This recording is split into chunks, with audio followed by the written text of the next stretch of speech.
എൻ്റെ ഫാദർ എന്ന് പറയുന്നത് ഒരു സാധാരണ കമ്പനിയിലെ ഒരു കൂലിപ്പണിക്കാരനായിരുന്നു. അമ്മ എന്നെ പ്രസവിച്ച അന്ന് തൊട്ട് രോഗിയായി. പ്രസവത്തിൽ എന്നെ കിട്ടില്ല എന്ന് പറയാം, ഒന്നെങ്കിൽ ഞാൻ മരിക്കും അല്ലെങ്കിൽ അമ്മ മരിക്കും എന്നുള്ള സിറ്റുവേഷനായിരുന്നു. ഗൾഫിൽ കൊണ്ടുപോകാമെന്ന് പറഞ്ഞിട്ടാണ് എന്നെ ബോംബെയിൽ ചെല്ലാൻ പറഞ്ഞത്. അത് വർക്ക്ഷോപ്പിലാണ് ജോലി. അവിടെ വർക്ക്ഷോപ്പ് വരുന്നതിന് മുന്നേ അവിടെയൊക്കെ ഏരിയ വൃത്തിയാക്കുക.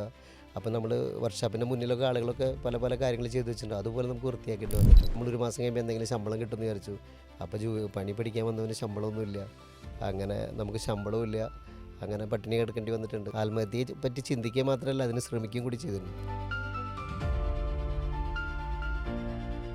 അപ്പോൾ ലയൻസിൽ വരുന്നതെന്ന് വെച്ച് കഴിഞ്ഞാൽ എനിക്കിങ്ങനെ ഒരു സംഘടന ഉള്ളത് അറിയായിരുന്നു, പക്ഷേ എന്താണ് അതിൻ്റെ ആക്ടിവിറ്റീസ് എന്ന് അറിയണ്ടായിരുന്നില്ല.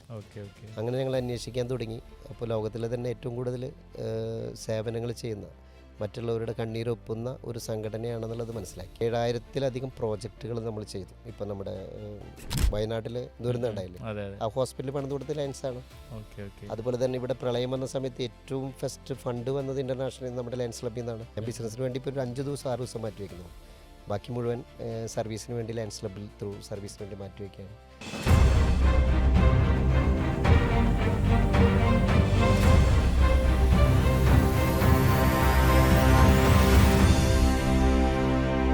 ടേണിംഗ് പോയിൻറ്റിൻ്റെ ഏറ്റവും പുതിയ എപ്പിസോഡിലേക്ക് അവർക്ക് സ്വാഗതം. 30 വർഷമായി ബിസിനസ് രംഗത്ത് ശക്തമായി നിലനിൽക്കുന്ന ആ 30 വർഷം എന്ന് പറയുമ്പോൾ അതിൽ 15 വർഷവും ചാരിറ്റിക്കും സാമൂഹ്യ സേവനത്തിനും വേണ്ടി നീക്കിവെച്ച ഒരു വ്യക്തിത്വം. യുണൈറ്റഡ് ഡെൻഡേഴ്സിൻ്റെ സ്ഥാപകനും അതുപോലെ തന്നെ തൃശ്ശൂർ പാലക്കാട് ലയൻസിൻ്റെ കോർഡിനേറ്ററുമായിട്ടുള്ള ബിജു പൊർത്തൂറാണ് ഇന്ന് ടേണിംഗ് പോയിൻറ്റിൽ അതിഥിയായി എത്തിയിരിക്കുന്നത്. Hi sir, welcome to Turning Point. സാറിൻ്റെ സ്വദേശം എവിടെയാണ്? എൻ്റെ സ്വദേശം മരത്താക്കര എന്ന ഒരു ഗ്രാമപ്രദേശമാണ്. അത് നമ്മുടെ ടോൾ ജംഗ്ഷനിൽ നിന്ന് ഏകദേശം ഒരു 2 കിലോമീറ്റർ ഹൈവേ കൂടെ സഞ്ചരിച്ച് കഴിഞ്ഞാൽ എൻ്റെ ഗ്രാമത്തിലേക്ക് എത്താം. തൃശ്ശൂർ തന്നെ? തൃശ്ശൂർ തന്നെ. സാർ അപ്പോൾ പഠിച്ചതൊക്കെ എവിടെയാണ്? വിദ്യാഭ്യാസം സ്റ്റാർട്ട് ചെയ്ത് നമ്മുടെ ദീപ്തി ഹൈസ്കൂൾ, അതും ഹൈവേയിൽ കാണാൻ പറ്റും. തലൂർ ദീപ്തി ഹൈസ്കൂളിലാണ് എൻ്റെ പഠനം. അതിനുശേഷം vocational higher secondary, animal husbandry. അതിനുശേഷം ഞാൻ ബോംബെയിൽ ഒരു ഫാർമസി ഡിപ്ലോമ കോഴ്സാണ് കംപ്ലീറ്റ് ചെയ്തത്. ഈ പഠനശേഷം എന്തൊക്കെയാണ് പിന്നീട് ചെയ്തത്? പഠനശേഷം എന്ന് പറയുന്നത് വലിയൊരു ടാസ്ക്കാണ്. പഠനം എക്സാം എഴുതിയപ്പോൾ തന്നെ എൻ്റെ വീട്ടിലെ ബുദ്ധിമുട്ട് കാരണം എനിക്ക് ബോംബെയിലേക്ക് വണ്ടി കയറേണ്ടി വന്നു. എൻ്റെ ഒരു അങ്കിളുണ്ടായിരുന്നു അവിടെ. അപ്പോൾ അങ്കിള് വിളിച്ചു വരാനൊക്കെ പറഞ്ഞു. അന്ന് ലെറ്റർ എഴുതുകയാണല്ലോ, അപ്പോൾ ഒരു ലെറ്ററിൻ്റെ കമ്മ്യൂണിക്കേഷൻ പൂർത്തിയാവണമെങ്കിൽ നമുക്കൊരു 1 മാസമെങ്കിലും ആവണം. 15 ദിവസം അങ്ങോട്ടും 15 ദിവസം ഇങ്ങോട്ടും ആണ്. അപ്പോൾ നമ്മൾ ലെറ്റർ എഴുതി, ടിക്കറ്റ് ബുക്ക് ചെയ്തു. എത്രയും പെട്ടെന്ന് അവിടെ എത്തേണ്ടതുണ്ട്. അപ്പോൾ വരാൻ പറഞ്ഞു. പിന്നെ റിപ്ലൈ ഒന്നുമില്ല. ലെറ്റർ അവിടെ കിട്ടിയോന്നറിയില്ല, ഇവിടെയും ഇട്ടില്ല. അങ്ങനെ പോകേണ്ട ദിവസം വന്നു. അപ്പോൾ ട്രെയിൻ ഗേറ്റ് വരുമ്പോൾ നമ്മളൊരു 17 വയസ്സുകാരൻ എങ്ങനെയായിരിക്കും. അപ്പോൾ എല്ലാവരും കരച്ചിലായി, എങ്ങനെയാണ്. പക്ഷേ എനിക്ക് ആ ദൗത്യം ഏറ്റെടുത്തേ പറ്റുള്ളൂ. എത്രയോ പേരും അങ്ങനെ നാട് വിട്ട് പോയിട്ടുണ്ട്. അപ്പോൾ എനിക്കങ്ങനെ ദൗത്യം ഏറ്റെടുത്തേ പറ്റുള്ളൂ. ട്രെയിൻ ഇറങ്ങി അവിടെ എത്തിയപ്പോൾ കുറേ പഞ്ചാബികളും അങ്ങനെയൊക്കെ വന്നപ്പോൾ നമ്മൾ പേടിച്ചു. അങ്ങനെ അവിടെ ഇരുന്ന് പ്ലാറ്റ്ഫോമിലിരുന്ന് കരഞ്ഞ് കുറച്ച് കഴിഞ്ഞപ്പോൾ അങ്കിള് വന്നു, എന്നെ കൊണ്ടുപോയി. അപ്പോൾ ആദ്യമായിട്ടാണ് അന്ന് കേരളത്തിന് പുറത്തേക്ക് പോകുന്നത്? ആദ്യമായിട്ടാണ് തൃശ്ശൂരിന് പുറത്ത് പോകുന്നത്. സാറിപ്പോൾ കുടുംബ പ്രാരാബ്ദം എന്ന് പറഞ്ഞല്ലോ, അപ്പോൾ സാറിപ്പോൾ നിങ്ങൾ എത്ര മക്കളായിരുന്നു? ഞങ്ങൾ 3 മക്കളായിരുന്നു. അതിൽ മൂത്ത ആളാണ് ഞാൻ. അതിനുശേഷം അനിയൻ, പിന്നെ ഒരു സിസ്റ്ററുണ്ട് അതിന് താഴെ. എൻ്റെ ഫാദർ എന്ന് പറയുന്നത് ഒരു സാധാരണ കമ്പനിയിലെ ഒരു കൂലിപ്പണിക്കാരനായിരുന്നു.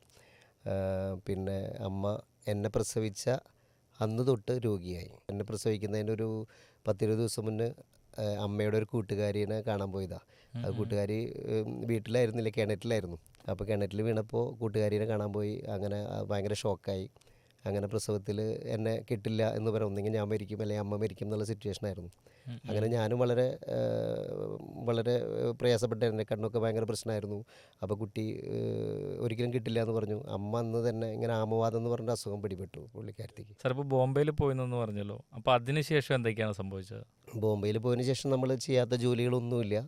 നമ്മളൊരുപാട് കഷ്ടപ്പെട്ടു. ആദ്യം നമ്മളൊരു ഗൾഫിൽ കൊണ്ടുപോകാമെന്ന് പറഞ്ഞിട്ടാണ് എന്നെ ബോംബെയിൽ ചെല്ലാൻ പറഞ്ഞത്. അപ്പോൾ ഗൾഫിൽ ചെല്ലാൻ വേണ്ടിയിട്ട് ഞാൻ പറഞ്ഞു വർക്ക്ഷോപ്പിലാണ് ജോലി. അപ്പോൾ വർക്ക്ഷോപ്പ് പണിക്ക് ചെല്ലാൻ പറഞ്ഞു. അങ്ങനെ നോക്കിയപ്പോൾ വർക്ക്ഷോപ്പിൽ ചെയ്യുന്നു. അപ്പോൾ വർക്ക്ഷോപ്പിൽ വേറെ ഒന്നും നമ്മൾ കാണിക്കില്ല. അവിടെ വർക്ക്ഷോപ്പ് വരുന്നതിന് മുന്നേ അവിടെയൊക്കെ ഏരിയ വൃത്തിയാക്കുക. അപ്പോൾ നമ്മൾ വർക്ക്ഷോപ്പിൻ്റെ മുന്നിലൊക്കെ ആളുകളൊക്കെ പല പല കാര്യങ്ങൾ ചെയ്ത് വെച്ചിട്ടുണ്ട്. അതുപോലെ നമുക്ക് വൃത്തിയാക്കേണ്ടി വന്നിട്ടുണ്ട്. അതിനുശേഷം നമ്മളൊരു മാസം കഴിയുമ്പോൾ എന്തെങ്കിലും ശമ്പളം കിട്ടുമെന്ന് വിചാരിച്ചു. അപ്പോൾ പണി പഠിക്കാൻ വന്നവന് ശമ്പളമൊന്നുമില്ല. അങ്ങനെ നമുക്ക് ശമ്പളവും ഇല്ല. അങ്ങനെ പട്ടിണി കിടക്കേണ്ടി വന്നിട്ടുണ്ട്. നമുക്ക് ഒരു വടാപ്പാവ് എന്ന് പറഞ്ഞ സംഭവമുണ്ട്. അന്ന് 5 രൂപയോ 3 രൂപയോ ഒരു വടയും അതിന് ഒരു പാവും കൂടെ കിട്ടും, പിന്നെ ഒരു ചായയും. അപ്പോൾ എനിക്ക് മല്ലിയിലയാണ് അതിലെ മെയിനായിട്ട് ഇടുന്ന സാധനം. അതെ അതെ അതിൻ്റെ സ്മെല്ല് എനിക്ക് പിടിക്കില്ല. അപ്പോൾ അതും കഴിക്കാൻ പറ്റാത്ത അവസ്ഥയായി. അങ്ങനെ കുറേ കാലം അങ്ങനെ അലഞ്ഞു. അങ്ങനെ നമ്മൾ അങ്കിള് ഒരു ജോലി മേടിച്ച് വന്നു. അവിടുത്തെ ഒരു വലിയൊരു കമ്പനിയിലാണ് ഹെൽപ്പറായിട്ട്. ഓക്കെ ഓക്കെ അവിടെ ജോലി ചെയ്തപ്പോൾ അവിടെയൊക്കെ ഭാഷയുടെ വലിയ പ്രശ്നം ഉണ്ടായിരുന്നു. അങ്ങനെ അവിടെ ഒരു 3 മാസം ജോലി കിട്ടും, പിന്നെ 3 മാസം ഗ്യാപ്പാണ്. 3 മാസം ജോലി കഴിഞ്ഞാൽ പിന്നെ 3 മാസം ഗ്യാപ്പാണ്. അപ്പോൾ ആ പൈസ അതിൽ തീരും. പിന്നീട് ഗൾഫിൽ പോകാനായിട്ടുള്ള എനിക്ക് വിസ അയച്ചു തരാമെന്ന് പറഞ്ഞു. പക്ഷേ 15 പേരുടെ ഒരു ഗ്രൂപ്പ് വിസയാണ് തന്നത്, അയച്ചു തന്നത്. പക്ഷേ പേരിലല്ലായിരുന്നു. ഓ ഓ അപ്പോൾ അത് വലിയൊരു ബുദ്ധിമുട്ടായി. അങ്ങനെ നമ്മൾ അതിൽ ചെന്ന് എല്ലാം മെഡിക്കലൊക്കെ അറ്റൻഡ് ചെയ്തു. അപ്പോൾ മെഡിക്കൽ അറ്റൻഡ് ചെയ്തപ്പോൾ അവിടെ ഒരു കമ്മീഷൻ വ്യവസ്ഥയിലാണ് മെഡിക്കൽ. എയർപോർട്ടിന് അടുത്താണ് ഒരു സ്ഥലം, ഹോസ്പിറ്റൽ. അവിടെ മെഡിക്കൽ കഴിഞ്ഞപ്പോൾ ഞാൻ മാത്രം ഫെയിലിയറായി. ഞാനല്ല, 3 പേര് ഫെയിലിയറായി. അങ്ങനെ നോക്കി കഴിഞ്ഞപ്പോൾ പേടിക്കേണ്ടതില്ല, അതങ്ങനെ ഫെയിലിയർ ആക്കണതാണ്. അപ്പോൾ ഇന്ന ഡോക്ടറെ പോയിട്ട് കണ്ട, കുർളയിലുള്ള ഒരു ഡോക്ടറെ പോയി കണ്ടു കഴിഞ്ഞാൽ കുഴപ്പമില്ല. അപ്പോൾ അവിടെ ഒരു 1000 രൂപ കൊടുക്കണം. 1000 രൂപ പകുതിയാണ് കമ്മീഷൻ. അങ്ങനെ ഇത് പാസ്സായി. പിന്നീടും എനിക്ക് പോകാൻ പറ്റുന്നില്ല. അപ്പോൾ എൻ്റെ നാട്ടിലെ പെരുന്നാളാണ്. അപ്പോൾ ഞാൻ പോയിട്ട് പെരുന്നാൾ കൂടാൻ പറ്റുന്നതിന് വലിയ സങ്കടമുണ്ട്. അപ്പോൾ നാട്ടിൽ പെരുന്നാൾ കൂടി പോയിക്കോട്ടെ എന്ന് ചോദിക്കുമ്പോൾ ഇല്ല, എപ്പോൾ വേണമെങ്കിൽ വിസ വരും. അങ്ങനെ പെരുന്നാളും പോയി, വിസയും വന്നില്ല. ആ വിസ അവർ മറിച്ച് വേറെ കൊടുത്തു. നമ്മുടെ പേരിലല്ലാത്തതുകൊണ്ട് വിസ മറിച്ച് കൊടുത്തു. പിന്നെ എൻ്റെ മുന്നിലൊരു ഓപ്ഷനില്ല. പിന്നെ ഞാൻ ആത്മഹത്യയെ പറ്റി ചിന്തിച്ചു തുടങ്ങി. അല്ല, അപ്പോൾ ഈ സാറിൻ്റെ കൂടെ എൻ്റെ 17 പേരും പോയായിരുന്നോ? 14 പേരും പോയി. 3 പേർക്ക് പോകാൻ പറ്റില്ല. 3 പേരുടെ വിസ മറിച്ച് കൊടുത്തു. അങ്ങനെ അത് പോകാൻ പറ്റില്ല. പിന്നെ ഇവിടുത്തെ ജോലി എന്ന് പറയാനായിട്ട് ഞാൻ ആ സമയത്ത് ഒരു ഫാർമസ്യൂട്ടിക്കൽ കമ്പനിയിൽ അതിൻ്റെ ഇടയിൽ കയറിയിട്ടുണ്ടായിരുന്നു, ഒരു വിനായക ഫാർമസ്യൂട്ടിക്കൽ. അവിടെയാണ് നമ്മൾ ഈ ഡിപ്ലോമയൊക്കെ ചെയ്തുകൊണ്ടിരുന്നത്. ആ ഒരു വർഷം അതിനിടയ്ക്ക് കംപ്ലീറ്റ് ചെയ്തിട്ടുണ്ടായിരുന്നു. പിന്നെ ഞാൻ തിരിച്ച് ഗൾഫിൽ പോകുന്ന സമയത്ത് അവർ പറഞ്ഞു, ഒരിക്കലും പോകണ്ട, ഇത്ര നല്ല ജോലി പക്ഷേ നിങ്ങൾക്ക് ഇവിടെ തന്നെ ജോലി തരാം, നല്ലൊരു പോസ്റ്റ് തരാം എന്നൊക്കെ പറഞ്ഞപ്പോൾ ഞാൻ പറഞ്ഞില്ല, എനിക്ക് പോയേ പറ്റൂ. അങ്ങനെ അവിടെ നിന്ന് വിട്ടു വന്നു. പിന്നെ എനിക്ക് അവിടേക്ക് തിരിച്ച് ചെല്ലാൻ പറ്റാത്തൊരു സാഹചര്യമായി. പിന്നെ എൻ്റെ സാറൊരു മലയാളി തന്നെയാണ്, ഇവിടെ പോകുന്നതുള്ളൊരു സാറാണ്. അപ്പോൾ സാർ എന്നെ വഴിയിൽ വെച്ചിട്ട് ഇതുപോലെ തന്നെ എന്നെ കണ്ടു. അപ്പോൾ നീ പോയില്ല? അല്ല, ഞാൻ പോയി വന്നു എന്ന് പറഞ്ഞു. അതിൻ്റെ പോയിട്ടുള്ള കുറേ കഥകളൊക്കെ പറഞ്ഞു. ഫ്ലൈറ്റിൽ ഞാൻ അതുവരെ കയറിയിട്ടില്ല. അപ്പോൾ ഫ്ലൈറ്റ് യാത്ര വിവരിച്ചു. അതിനുശേഷം എനിക്ക് മഞ്ഞപ്പിത്തമായിട്ട് ഞാൻ തിരിച്ചു വന്ന കഥകളൊക്കെ ആളോട് പറഞ്ഞപ്പോൾ ആൾ കൺവിൻസായി. എന്നിട്ട് വീണ്ടും പുള്ളി എന്നെ ആ കമ്പനിയിൽ എടുക്കുകയാണ് ചെയ്തത്. സാർ ഇപ്പോൾ ആത്മഹത്യയെക്കുറിച്ച് ചിന്തിച്ചെന്ന് പറഞ്ഞല്ലോ, അങ്ങനെ ചിന്തിക്കാനുണ്ടായ ഒരു സാഹചര്യം എന്തായിരുന്നു? ആത്മഹത്യയെ പറ്റി ചിന്തിക്കുക മാത്രമല്ല, അതിന് ശ്രമിക്കുകയും കൂടി ചെയ്തിരുന്നു. ഓ, അത് വേറെ ഒന്നുമല്ല. എൻ്റെ വീട്ടിൽ ഞാൻ പറഞ്ഞല്ലോ, സ്ഥിതി ഭയങ്കര മോശമാണ്. രോഗിയായ അമ്മ, പിന്നെ അപ്പച്ചന് ഇതുപോലെ തന്നെ ചെറുപ്പത്തിൽ തന്നെ അദ്ദേഹത്തിന് ഒരു വഴിയിൽ വെച്ച് കുറേ പേര് ഇങ്ങനെ കൂട്ടുകാരന്മാരെ കൂടി തലയിൽ അടിച്ചു. അപ്പോൾ അതോടുകൂടി പുള്ളിക്ക് ചെറിയ മാനസികമായിട്ട് ചെറിയ പ്രശ്നം കൂടി വന്നിട്ടുണ്ട്. അപ്പോൾ ആളെ കളിയാക്കിയിട്ടാണ് അടിച്ചത്. അപ്പോൾ അവിടുത്തെ പണ്ടത്തെ കുറച്ച് ഗുണ്ടകളൊക്കെ ഉണ്ടാവുമല്ലോ, ആ ഗുണ്ടകളൊക്കെ എന്നിട്ട് ഇയാൾ വളരെ സാധുവായിട്ടുള്ള മനുഷ്യനായിരുന്നു. അപ്പോൾ ആ ഫീലിങ്ങിൽ പുള്ളിക്കൊരു മാനസികമായൊരു സംഘർഷം കൂടി വന്നു. അപ്പോൾ സമയത്ത് വീടിൻ്റെ ഒരു സിറ്റുവേഷൻ ഭയങ്കര മോശമാണ്. അനിയനും അനിയത്തിയും പഠിക്കുന്നു. അപ്പോൾ എൻ്റെ ചുമലിലാണ് ഭാരം മുഴുവൻ. അപ്പോൾ എനിക്ക് രക്ഷപ്പെട്ടേ പറ്റുള്ളൂ. അപ്പോൾ ഈ ഗൾഫിൽ പോകാനുള്ള ചാൻസും അടഞ്ഞു, അതായത് ഉണ്ടായിരുന്ന ജോലിയും പോയി. അങ്ങനെ വന്നപ്പോഴത്തേക്കും പിന്നെ വേറെ എൻ്റെ മുന്നിൽ വഴിയില്ല. കാരണം വീട്ടിൽ നിന്ന് ലെറ്ററുകൾ വരുന്നു, പൈസയ്ക്ക് ബുദ്ധിമുട്ടാണ്, പഠിപ്പ് താഴെയുള്ളവരുടെ പഠിപ്പുകൾ മുടങ്ങുന്നു എന്നൊക്കെ പറയുമ്പോൾ ഭയങ്കര ടെൻഷനായി. അതുകൊണ്ടാണ് ആത്മഹത്യക്ക് ഇതുപോലെ തന്നെ ഒരു ട്രെയിൻ വരുമ്പോൾ ഞാൻ അതിന് മുന്നിൽ ചാടാൻ ശ്രമിക്കുമ്പോൾ അവിടുത്തെ ഒരു മറാത്തി പോലീസുകാരൻ കറക്റ്റ് സമയത്ത് എൻ്റെ കയ്യിൽ പിടിച്ച് വലിക്കുകയായിരുന്നു. ഓ, അങ്ങനെയാണ് പിന്നെ ജീവിതത്തിലേക്ക് തിരിച്ചു വന്നത്. പിന്നെ അവിടെ നിന്ന് സാറിൻ്റെ ലൈഫിൽ ഒരു ടേണിംഗ് പോയിന്റ് സംഭവിക്കുന്നത് എന്തായിരുന്നു? ടേണിംഗ് പോയിൻ്റ് എന്ന് പറയുന്നത്, ആ സ്ഥാപനം അവിടെ നല്ല രീതിയിൽ പോകുന്നതായിരുന്നു. പക്ഷേ ആ ബോസ് എന്ന് പറയുന്നത് കുറേ എക്സ്പെൻസ് അധികമായി ചിലവാക്കി ബിസിനസ് പൊളിഞ്ഞു. പിന്നെ ആൾ വല്ലാത്തൊരു അവസ്ഥയിലായിപ്പോയി. അപ്പോൾ ആൾ നാട്ടിൽ വന്ന് തുടങ്ങണം. അപ്പോൾ അവിടെ പുള്ളിയുടെ അച്ഛനാണ് നടത്തിക്കൊണ്ടിരുന്നത്. പുള്ളി ഒരു വലിയൊരു ഹോട്ടൽ നടത്തുന്ന ഉടമയായിരുന്നു പുള്ളിയുടെ ഫാദർ, അതായത് ഭാര്യയുടെ അച്ഛൻ. Okay okay. അപ്പോൾ അദ്ദേഹം ഇങ്ങനൊരു ഒരു സംഭവം മരുമകൻ നിർബന്ധമായിട്ട് ഇട്ട് കൊടുക്കപ്പോൾ തുടങ്ങിയതാണ്. പക്ഷേ പുള്ളിക്ക് ആ ഒരു കപ്പാസിറ്റി ഉണ്ടായിരുന്നില്ല, പൈസ എങ്ങനെ ചിലവാക്കണമെന്ന് അറിയണ്ടായിരുന്നില്ല. അപ്പോൾ പുള്ളി അവിടെ ബിസിനസ് പൊളിഞ്ഞു, നാട്ടിൽ തുടങ്ങുകയാണെന്ന് പറഞ്ഞു. അപ്പോൾ എന്നെയും പറഞ്ഞു, നീയും കൂടി വരികയാണെങ്കിൽ. അപ്പോൾ ഞാൻ പറഞ്ഞു, എനിക്ക് വരാൻ നിവൃത്തിയില്ല, കാരണം ഞാൻ ഗൾഫിൽ പോകാനാണല്ലോ വന്നത്. നാട്ടിൽ വന്നിട്ട് എനിക്ക് ചെറിയ സാലറിയിൽ പറ്റില്ല. അങ്ങനെ പുള്ളി നിർബന്ധിച്ചപ്പോൾ ഞാൻ പുള്ളിയുടെ കൂടെ നാട്ടിൽ വന്നു. അപ്പോൾ ഒന്നുമില്ല, ഇവിടെ പലിശയ്ക്ക് എടുത്തിട്ടാണ് പുള്ളി ബിസിനസ് സ്റ്റാർട്ട് ചെയ്യുന്നത്. പിന്നെ ഇവിടെ വന്നിട്ട് വലിയ കൊള്ള പലിശയ്ക്ക് എടുത്തിട്ടാണ് ബിസിനസ് സ്റ്റാർട്ട് ചെയ്യുന്നത്. അപ്പോൾ അവിടെ നിന്ന് കുറച്ച് മെറ്റീരിയൽ കൊണ്ടുവന്നിട്ടുണ്ടായിരുന്നു. ഈ കാറ്റ് ഗട്ടൊക്കെ ഇല്ല, നമ്മൾ സർജറി കഴിഞ്ഞിട്ട് ഉപയോഗിക്കുന്ന കുറച്ച് സംഭവം, അത് സെല്ല് ചെയ്തിട്ട് വേണം ബിസിനസ് തുടങ്ങാൻ. അപ്പോൾ എൻ്റെ അടുത്ത് വന്നിട്ട് പറഞ്ഞു, ഇത്രയും സാധനം നമ്മുടെ കയ്യിലുണ്ട്, ഇതാണ് നമ്മുടെ ആദ്യത്തെ മുതൽ മുടക്ക്, ഇത് സെല്ല് ചെയ്ത് വേണം ബിസിനസ് തുടങ്ങാൻ. അങ്ങനെ ഞാനത് കുറച്ചൊക്കെ അലഞ്ഞ് കുറേ സർജിക്കൽസിലൊക്കെ പോയിട്ട് അത് കൊടുത്ത് എനിക്ക് തോന്നുന്നൊരു 13,000 രൂപ അങ്ങോട്ട് കിട്ടി. ഓക്കെ അവിടെ നിന്നാണ് പുള്ളി ബിസിനസ് സ്റ്റാർട്ട് ചെയ്യണത്. ഉം, ഉം, ഉം. അപ്പോൾ ഞാൻ അദ്ദേഹത്തോട് എനിക്ക് പറയാനുള്ള സാധനം ഉണ്ടായിരുന്നു, നിങ്ങളിനി മദ്യപിക്കരുത്, സ്മോക്ക് ചെയ്യരുത്, നമുക്ക് കറക്റ്റായിട്ട് പോയാൽ മാത്രമേ ഉള്ളൂ. ഇല്ല ബിജു, ഞാനത് ഉറപ്പായിട്ടും ഉണ്ടാവില്ല എന്ന് പറഞ്ഞിട്ട് ബിസിനസ് തുടങ്ങി. ഒരു 2-3 കൊല്ലം കഷ്ടിച്ച് റൺ ചെയ്തു. ഉം, ഉം. അപ്പോൾ അതും ബിസിനസ് അദ്ദേഹത്തിൻ്റെ പൊളിഞ്ഞു. പിന്നീട് സാർ എന്താണ് പിന്നീട് ചെയ്തത്? പിന്നെ മുന്നിൽ വഴിയില്ല. അപ്പോൾ എൻ്റെ കയ്യിൽ ഇപ്പോൾ ഒരു 1000 രൂപയായിരുന്നു അന്ന് എനിക്ക് സാലറി ഉണ്ടായിരുന്നത്. അതിൽ കുടുംബം കഴിയണം, ബാക്കി ഒന്നുമില്ല എൻ്റെ കയ്യിൽ. ഉം, ഉം. അപ്പോൾ ഞാൻ എന്നെ പറ്റാവുന്ന ആളുകളോടൊക്കെ ഞാനൊരു സഹായം ചോദിച്ചിരുന്നു നമ്മൾ സഹായിക്കാനായിട്ട്. പക്ഷേ ഒന്നും ആ സഹായിക്കുക എങ്ങനെ തിരിച്ചു തരുന്ന ഉറപ്പില്ലാത്തതുകൊണ്ട് ആരും തന്നില്ല. അപ്പോൾ ഞാനന്ന് നാട്ടിലൊക്കെ അത്യാവശ്യം എനിക്ക് നല്ല പേരുണ്ടായിരുന്നു. അപ്പോൾ 10 രൂപയുടെ ഒക്കെ കുറികൾ ഞാൻ തുടങ്ങിയിട്ടുണ്ടായിരുന്നു. 10 രൂപ ആഴ്ചയിൽ വയ്ക്കുന്ന കുറികൾ സ്റ്റാർട്ട് ചെയ്ത്, പിന്നെ അത് 100 രൂപയുടെ ചങ്ങാതി കുറി എന്ന് പറയും. അപ്പോൾ അതൊന്നും നടത്താൻ പാടില്ല. അതെ, അതെ. അപ്പോൾ 100 രൂപയുടെ കുറികൾ സ്റ്റാർട്ട് ചെയ്തു. അങ്ങനെ നമ്മൾ കുറികൾ തുടത്തിയിട്ട് നമ്മുടെ കയ്യിൽ ഒരു ചെറിയൊരു ഫണ്ട് വന്നു. ചെറിയ ഫണ്ട് എന്ന് പറയുമ്പോൾ ഒരു 1000-1500 രൂപ ഫണ്ടേ ഉള്ളൂ. ഉം, ഉം, ഉം. അതുമെന്നാണ് നമ്മൾ ബിസിനസ് തുടങ്ങുന്നത്. വേറെ നിവൃത്തിയില്ല. അപ്പോൾ നമ്മൾ അവിടെ നിന്നൊക്കെ മേടിച്ച് ബിസിനസ് സ്റ്റാർട്ട് ചെയ്യും. ആദ്യം എന്ത് ബിസിനസ്സാണ് സ്റ്റാർട്ട് ചെയ്തത്? ഇത് തന്നെ ഡെൻ്റൽ മെറ്റീരിയൽസിൻ്റെ ബിസിനസ്സാണ്. അപ്പോൾ ഡെൻ്റൽ മെറ്റീരിയൽസിൻ്റെ വിൽക്കുന്ന കടകളിൽ നിന്ന് നമുക്ക് എന്തെങ്കിലും ചെറിയ സാധനം വെക്കും, ഡോക്ടർമാരുടെ അടുത്ത് പോയി ഓർഡർ എടുക്കും, അതിനുശേഷം നമ്മളത് സെല്ല് ചെയ്യും. അപ്പോൾ ഒരു ചെറിയ ലാഭം കിട്ടും. അങ്ങനെയാണ് നമ്മൾ ബിസിനസ് സ്റ്റാർട്ട് ചെയ്യുന്നത്. അന്ന് യുണൈറ്റഡ് ഡെന്റൽസ് എന്ന് പറഞ്ഞാണ് സ്റ്റാർട്ട് ചെയ്തത്. അത് യുണൈറ്റഡ് ഡെൻ്റൽസ് എന്ന് പറഞ്ഞിട്ട് തന്നെ സ്റ്റാർട്ട് ചെയ്യും. പിന്നെ അതിൻ്റെ ഒരു വളർച്ച എങ്ങനെയായിരുന്നു? അതിൻ്റെ വളർച്ച എന്ന് പറയുന്നത് നമ്മളിങ്ങനെ തുടങ്ങി. അപ്പോൾ 1000 രൂപയുടെ ഒരു ചിട്ടി ഒരു ഫിനാൻസ് തുടങ്ങുന്നു, അവിടെ തുടങ്ങുന്നത്. ഉം, ഉം, ഉം. നമ്മൾ പറ്റിക്കില്ല എന്നറിയാം അവർക്ക്. ഉം, ഉം. അപ്പോൾ അതുകൊണ്ട് ചേരാൻ പറഞ്ഞു എൻ്റെ അടുത്ത്. അപ്പോൾ ഞാൻ പറഞ്ഞു, മുഴുമിക്കാൻ പറ്റുമോ? അതൊക്കെ നീ മുഴുമിക്കും എന്ന് ഞങ്ങൾക്ക് അറിഞ്ഞൂടെ. അപ്പോൾ നമുക്ക് അവിടെ ഒരു കുരി നടത്തുന്ന ഒരാളായതുകൊണ്ട് നമുക്ക് ഇതായില്ല. അപ്പോൾ കുറച്ചുകൂടി വലിയ കുരികൾ നമ്മൾ തുടങ്ങാൻ. അങ്ങനെ 1000 രൂപയുടെ ചെട്ടി സ്റ്റാർട്ട് ചെയ്യുമ്പോൾ എൻ്റെ വയസ്സ് അന്ന് 21. Okay, okay. അപ്പോൾ എനിക്ക് പറഞ്ഞു, എനിക്ക് ആ നമ്പർ 21 വേണമെന്ന് പറഞ്ഞു. ഉം, ഉം, ഉം. അപ്പോൾ അവർ ചോദിച്ചു, എന്താണ് ചേട്ടന്മാർ ചോദിച്ചു, എന്താണ് അങ്ങനെ ഒരു നമ്പർ? അങ്ങനെയൊന്നുമില്ല, എനിക്ക് ആദ്യത്തെ നറുക്ക് എനിക്ക് കിട്ടണം. ഉം, ഉം. അത് ആദ്യമായിട്ടൊരു കുറി ചേരുക, ആദ്യത്തെ നറുക്കണം നിനക്ക് കിട്ടുന്നുണ്ടെങ്കിൽ എങ്ങനെ ശരിയാവും? ബാക്കിയുള്ളവരൊക്കെ എന്താ ചെയ്യേണ്ടത്? അവരുടെ പോലത്തെ അവസ്ഥയല്ല എൻ്റെ അവസ്ഥ. എൻ്റെ അവസ്ഥ എനിക്ക് ആ കുറി കിട്ടിയേ പറ്റൂ. കാരണം നമ്മൾ ബിസിനസ് സ്റ്റാർട്ട് ചെയ്തു. അപ്പോൾ അതുകൊണ്ട് എനിക്ക് ആ കുറി കിട്ടണം. ഉം, ഉം, ഉം. അങ്ങനെ ഞാൻ നമ്മുടെ അമ്മയുടെ അപ്പച്ചൻ, എൻ്റെ അപ്പൂപ്പൻ എന്ന് പറയും. അപ്പോൾ അവിടെ നിന്നിട്ടാണ് ഞാൻ പഠിച്ചിട്ടുള്ളത്. അപ്പോൾ അപ്പൂപ്പൻ മരിച്ച മരണാനന്തര ചടങ്ങിൽ ഞാൻ പങ്കെടുക്കാൻ പോയി. അപ്പോൾ ഇതറിയാം, ഈ ആദ്യത്തെ നറുക്ക് കിട്ടുന്നുള്ള എൻ്റെ നാട്ടിലൊക്കെ ഞാൻ പറഞ്ഞിട്ടുണ്ട്. അപ്പോൾ അവിടെ ഒരു ചേച്ചി വന്നിട്ട് പറഞ്ഞു, എൻ്റെ വല്യപ്പൻ്റെ മകൻ്റെ ഭാര്യ, അതായത് എൻ്റെ ചേച്ചി എന്ന് പറയും. ചേച്ചി വന്നിട്ട് പറയും, ബിജു നിനക്കാണ് കുറി കിട്ടിയത്. അപ്പോൾ ഞാൻ പറഞ്ഞു, ഈ അവസ്ഥയിലും കളിയാക്കാതിരിക്കും, ഇവിടെ ഒരു മരണ ചടങ്ങ് നടക്കുകയല്ലേ. അപ്പോൾ അതെനിക്ക് വിശ്വസിക്കാനേ പറ്റില്ല. Okay, okay. ആ നറുക്ക് എനിക്ക് കിട്ടി, 25,000 രൂപയുടെ നറുക്ക് കിട്ടി. അവിടെ നിന്നാണ് നമ്മൾ ബിസിനസ് പിന്നെ ഡെവലപ്പ് ചെയ്യുന്നത്. അപ്പോൾ ഇന്ന് യുണൈറ്റഡ് ഡെന്റൽസ് എവിടെയാണ് എത്തി നിൽക്കുന്നത്? ഇപ്പോൾ യുണൈറ്റഡ് ഡെൻ്റൽസ് നമുക്ക് ഏകദേശം ഒരു 30-40 വരെ സ്റ്റാഫുകളുണ്ടായിരുന്നു. ഇപ്പം നമ്മൾ ഡിസ്ട്രിബ്യൂട്ടർമാരെയാണ് അപ്പോയിൻ്റ് ചെയ്തത്. കാരണം സ്റ്റാഫുകളെ മെയിൻറ്റെയിൻ ചെയ്യാൻ വലിയ ടാസ്ക്കാണ്. ഞാനതിൽ ഫെയിലിയറുമാണ്. ശരിക്കും സ്റ്റാഫുകളെ കൊണ്ട് പണിയെടുപ്പിക്കാൻ എനിക്കറിയില്ല. നമ്മൾ എത്ര വേണമെങ്കിൽ പണിയെടുക്കും, അങ്ങനത്തെ ഒരു രീതിയിലാണ് പോകുന്നത്. അപ്പോൾ ഇവരുടെ ആ ഒരു എക്സ്പെൻസ് ലെവലിൽ കയറി പോകുന്നു. അപ്പോൾ ഞാൻ തന്നെ അത് മാക്സിമം ഹാർഡ് വർക്ക് ചെയ്തിട്ട്, അതൊരു പൂന ബേസ്ഡ് ഒരു കമ്പനിയാണ്, ഡിടെക് എന്നാണ് ആ കമ്പനിയുടെ പേര്. Okay, okay. അപ്പോൾ അതിൻ്റെ ഒരു ഡിസ്ട്രിബ്യൂഷൻ നമുക്ക് കിട്ടി. ഡിസ്ട്രിബ്യൂഷൻ കിട്ടാന്ന് പറഞ്ഞാൽ അതിൻ്റെ പുറകിൽ വലിയൊരു ടാസ്ക്കായിരുന്നു. അതിന് പിന്നിലും ഒരു ചതി ഉണ്ടായിരുന്നു. അപ്പോൾ ഞാനൊരു ഇതുപോലെ എൻ്റെ വർക്ക് കണ്ടിട്ട് വേറൊരു കമ്പനിയുടെ ഒരു പ്രോഡക്റ്റ്, ആ പ്രോഡക്റ്റ് എന്നോട് മാർക്കറ്റ് ചെയ്യാൻ പറഞ്ഞു. അപ്പോൾ ഞാൻ ചോദിച്ചു, മാർക്കറ്റ് ചെയ്യുകയാണെങ്കിൽ അത് എനിക്ക് മാത്രമായിട്ട് കിട്ടും? തീർച്ചയായിട്ടും മാർക്കറ്റ് ചെയ്താൽ നിങ്ങൾക്ക് മാത്രം കിട്ടുമെന്നാണ്. ഞാനത് മാക്സിമം മാർക്കറ്റ് ചെയ്ത് നല്ലൊരു ടേൺ ഓവർ കേരളത്തിൽ വരാൻ തുടങ്ങി. പിന്നെ ഞാൻ സെല്ല് ചെയ്യണ എനിക്ക് കിട്ടുന്ന പ്രൈസിന് ആ കമ്പനി വേറെ ആൾക്കാർക്ക് കൊടുക്കാൻ തോന്നി. അപ്പോൾ ചോദിച്ചു, ഇത് ഒരു ചതിയല്ല, എങ്ങനെ ചെയ്യാൻ പാടില്ല. ബിസിനസ്സിൽ ചതി പ്രതീക്ഷിക്കണം.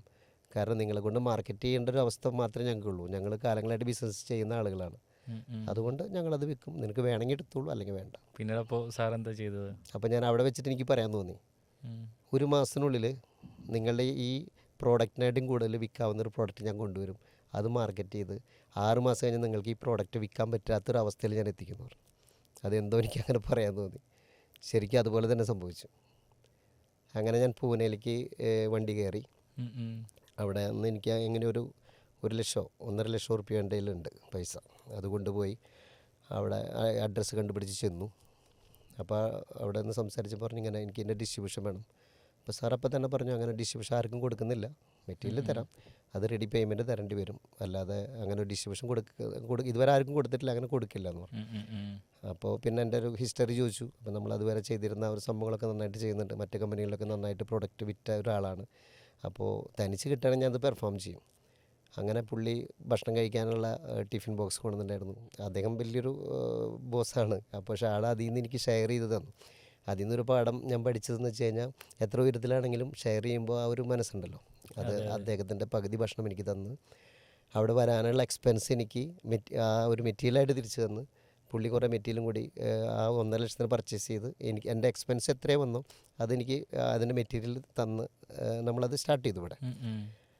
അങ്ങനെ നമ്മൾ തുടങ്ങി. പുള്ളി ഓരോരോ ടാർഗറ്റ് തന്നുകൊണ്ടിരുന്നു.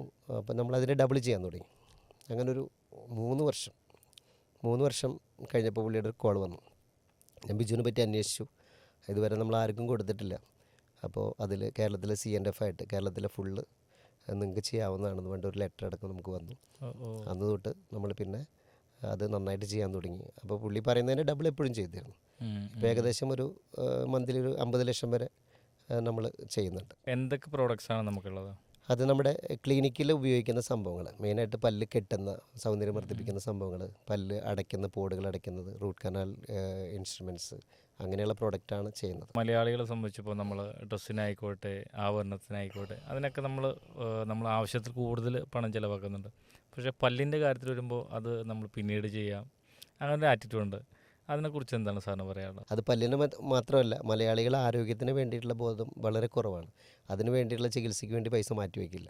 ഇപ്പോൾ പല്ലിനെ പറ്റി പറയുകയാണെങ്കിൽ വളരെ എക്സ്പെൻസീവ് ആയിട്ടുള്ള മെറ്റീരിയൽസാണ്. അതുപോലെ തന്നെ എല്ലാം ഇമ്പോർട്ടഡ് എക്യുപ്മെൻറ്റ്സ് ആണ്. അപ്പോൾ ഈ ഡെൻറ്റിസ്റ്റിനെ സംബന്ധിച്ച് അവർ പഠിച്ചിറങ്ങുമ്പോൾ തന്നെ 20-25 ലക്ഷം വരും. ഒരു ക്ലിനിക്ക് ഇടുന്നതാണെങ്കിൽ ഒരു 30 ലക്ഷം വരും. അപ്പോൾ പിന്നെ ഈ മെറ്റീരിയലിനൊക്കെ കോസ്റ്റ് ഉണ്ട്. അപ്പോൾ നമ്മളൊരു പല്ല് കെട്ടാൻ പോകുമ്പോൾ ഒരു 20,000 25,000 ഇപ്പോഴത്തെ ചാർജാണ് പറയുന്നത്. മുന്നേ ഒരു 5,000 ഉണ്ടായിരുന്നുള്ളൂ. അപ്പോൾ 20,000 25,000 പറയുമ്പോഴത്തേക്കും ഇത്രയും പൈസയോ, എന്നാൽ പിന്നെ പല്ല് കെട്ടണ്ട. അതുപോലെ തന്നെ ഒരു പല്ല് റൂട്ട് കനാൽ ചെയ്യണമെങ്കിൽ ഒരു 2,000-3,000 പറയുമ്പോൾ എന്നാൽ പിന്നെ പല്ല് എടുത്ത് കളഞ്ഞേക്ക്. സ്വാഭാവികമായിട്ടൊരു പല്ലെടുത്ത് കളയുമ്പോൾ അതിൻ്റെ ഒരു അലൈൻമെൻറ്റ് ഫുള്ള് പോവും. പിന്നെ നമ്മൾ രണ്ടാമത് പല്ല് വെച്ചാലൊന്നും ഒരിക്കലും നമുക്ക് സ്വാഭാവികമായിട്ടുള്ളൊരു ഭക്ഷണം കഴിക്കാൻ പറ്റില്ല. അപ്പോൾ അതുകൊണ്ട് നമ്മൾ ജനിച്ച അന്ന് തൊട്ട് പല്ല് വരുന്നത് കാത്തിരുന്നു. പിന്നെ നമ്മൾ ആ പല്ല് പോവാതിരിക്കാൻ കാത്തിരുന്നു. പിന്നെ നമ്മളൊരു നല്ല പ്രായം നമുക്ക് പൈസയൊക്കെ ആയി കഴിയുമ്പോൾ ആ പല്ല് കൊണ്ട് ഭക്ഷണം കഴിക്കാൻ പറ്റാത്തൊരവസ്ഥയിലേക്കാണ് മലയാളി പോയിക്കൊണ്ടിരിക്കുന്നത്. അപ്പോൾ എൻ്റെ ഒരു പേഴ്സണൽ ഒപ്പീനിയൻ, അത് പല്ല് ഏറ്റവും കൂടുതൽ സംരക്ഷിക്കേണ്ട ഒരു അവയവം തന്നെയാണ്. അത് മറ്റേത് അവയവത്തിനെക്കാട്ടിയും കണ്ണിൻ്റെ അത്ര തന്നെ ആ ഒരു പല്ലിനും അതിനുള്ള പ്രാധാന്യമുണ്ട്. അപ്പോൾ അതുപോലെയുള്ള നല്ല ക്ലിനിക്കുകളിൽ നല്ല ട്രീറ്റ്മെൻറ്റ് തിരഞ്ഞെടുത്ത് അത്യാവശ്യം എക്സ്പെൻസീവാണ്. അത് കൃത്യമായിട്ട് ആ പൈസ ബാർഗെയിൻ ചെയ്യാതെ അത് ചെയ്താൽ കുറച്ചുകൂടി നല്ല ട്രീറ്റ്മെൻറ്റ് ലഭിക്കുന്നു. കേരളത്തിൽ നമുക്ക് എത്ര ഡിസ്ട്രിബ്യൂട്ടേഴ്സ് ഉണ്ട്? എനിക്കിപ്പോൾ ഏകദേശം 90-90ലധികം ഡിസ്ട്രിബ്യൂട്ടേഴ്സ് നമ്മുടെ ഇത് ചെയ്യുന്നുണ്ട് ഇപ്പോൾ നിലവിൽ. ഇപ്പോൾ ഒരാളെ സംബന്ധിച്ചിപ്പോൾ നമ്മുടെ ഒരു ഭാഗമാകണമെങ്കിൽ എന്താണ് ചെയ്യേണ്ടത്? തീർച്ചയായിട്ടും നമ്മളവരെ സപ്പോർട്ട് ചെയ്യും. നമ്മൾ ആ ഒരു പുതിയ ആളുകളെ എന്തായാലും പ്രൊമോട്ട് ചെയ്യും. ഇപ്പോഴത്തെ കണ്ടീഷനിൽ നമ്മൾ കടം കൊടുത്തു കഴിഞ്ഞാൽ അവരുടെ പൈസ കിട്ടില്ല എന്ന് മാത്രമല്ല, അവർ നമ്മുടെ ഒരു ശത്രുവും കൂടിയാവും. അപ്പോൾ ആദ്യത്തെ ഒരു 2 lakhs വരെയുള്ള പർച്ചേസ് നമ്മൾ റെഡി പേയ്മെൻറ്റിനാണ് കൊടുക്കുന്നത്. അപ്പോൾ ഏകദേശം അവരുടെ ഒരു സ്വഭാവം നമുക്കറിയാൻ പറ്റും. അപ്പോൾ മുന്നൊക്കെ അങ്ങനെ കടം കൊടുത്ത് ഒരുപാട് പൈസ നഷ്ടപ്പെട്ടിട്ടുള്ള ഒരാളാണ്. അപ്പോൾ അതുകൊണ്ട് ഇപ്പോൾ 2 lakhs വരെ അത് 1 ടൈമിൽ എടുക്കാം. അതല്ല എന്നുണ്ടെങ്കിൽ നമ്മളൊരു പാർട്ട് ടൈമായിട്ട് എടുക്കാം. അതിനുശേഷം നമ്മളൊരു 1 month ക്രെഡിറ്റ് കൊടുക്കും. അങ്ങനെയാണ്. ശരിക്കും ഇതൊരു പൊട്ടൻഷ്യൽ ഉള്ളൊരു മാർക്കറ്റാണോ?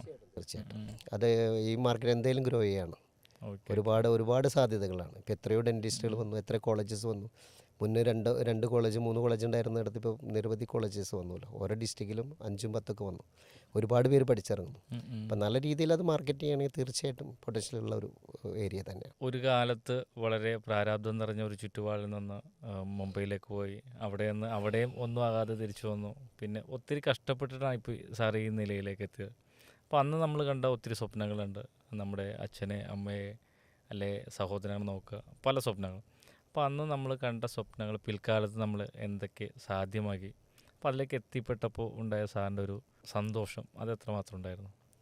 ഞാനൊരിക്കലും ഒരു പൈസ ഉണ്ടാക്കണമെന്ന് ആഗ്രഹിച്ച ഒരാളല്ല. നമ്മൾ പലപ്പോഴും അങ്ങനെ ബുദ്ധിമുട്ടുന്ന സമയത്ത് ആളുകൾ സഹായിച്ചിരുന്നു. അപ്പോൾ നമുക്ക് എന്തെങ്കിലും ഒരു സമ്പത്ത് നമ്മുടെ കയ്യിൽ വരികയാണെങ്കിൽ അത്ര തന്നെ മറ്റുള്ളവർ സഹായിക്കാനുള്ളൊരു മനസ്സ് തരണമെന്ന് ഞാൻ എപ്പോഴും പ്രാർത്ഥിച്ചിരുന്നു.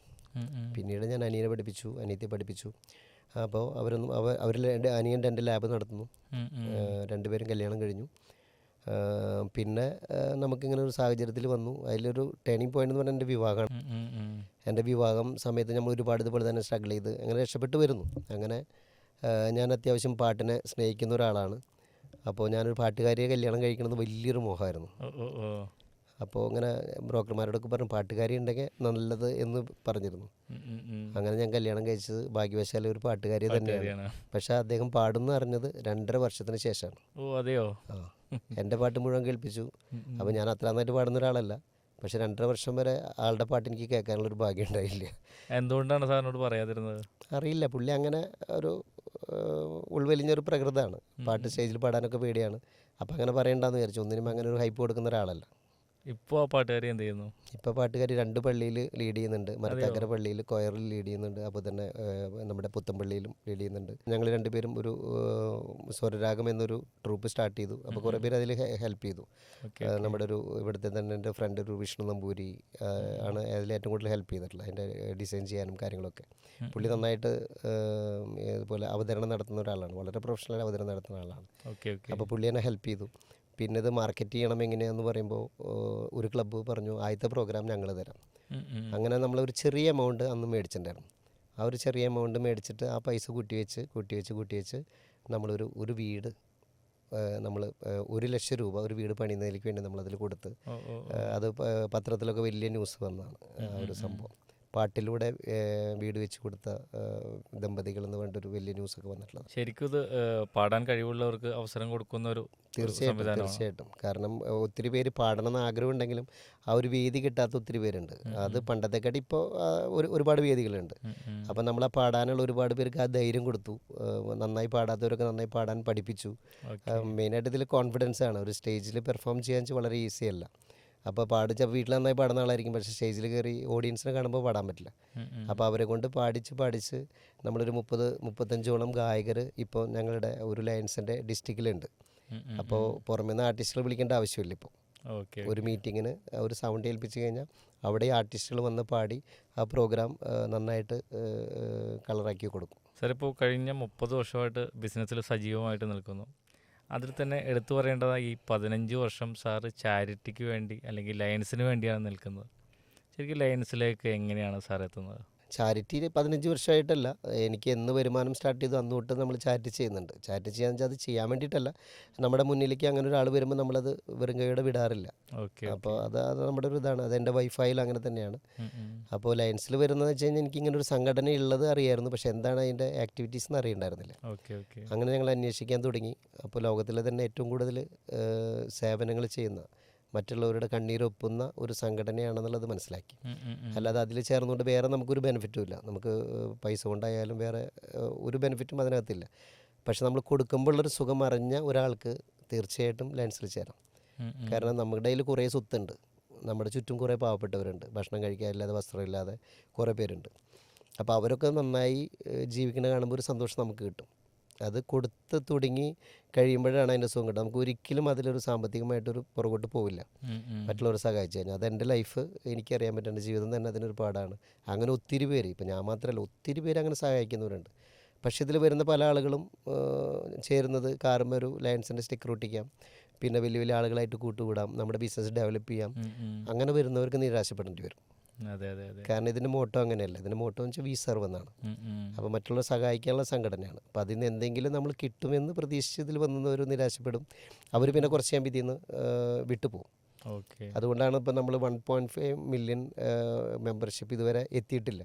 ഒരു 14.5 ലക്ഷം ആവും. പിന്നെ അതിൽ നിന്ന് കുറേ പേര് കൊഴിഞ്ഞു പോകും വീണ്ടും. അപ്പോൾ അതിൻ്റെ ഒരു ടാസ്ക്കാണ് ഈ വർഷം നടന്നുകൊണ്ടിരിക്കുന്നത്. 1.5 മില്യൺ എത്തിക്കും എന്നുള്ളൊരു ടാസ്ക് ഇപ്പോൾ നടന്നുകൊണ്ടിരിക്കുകയാണ്. ഇപ്പോൾ എൻ്റെ ഒരു അറിവിൽ ശരിക്കും ലയൺസിൻ്റെ ആഗോളതലത്തിൽ തന്നെ നോക്കുകയാണെങ്കിൽ കൂടുതൽ പ്രോജക്ട്സ്, അത് ചാരിറ്റി ബേസിലുള്ള കൂടുതൽ പ്രോജക്ട്സ് ചെയ്തത് സാറാണെന്നാണ് എൻ്റെ ഒരു വിശ്വാസം.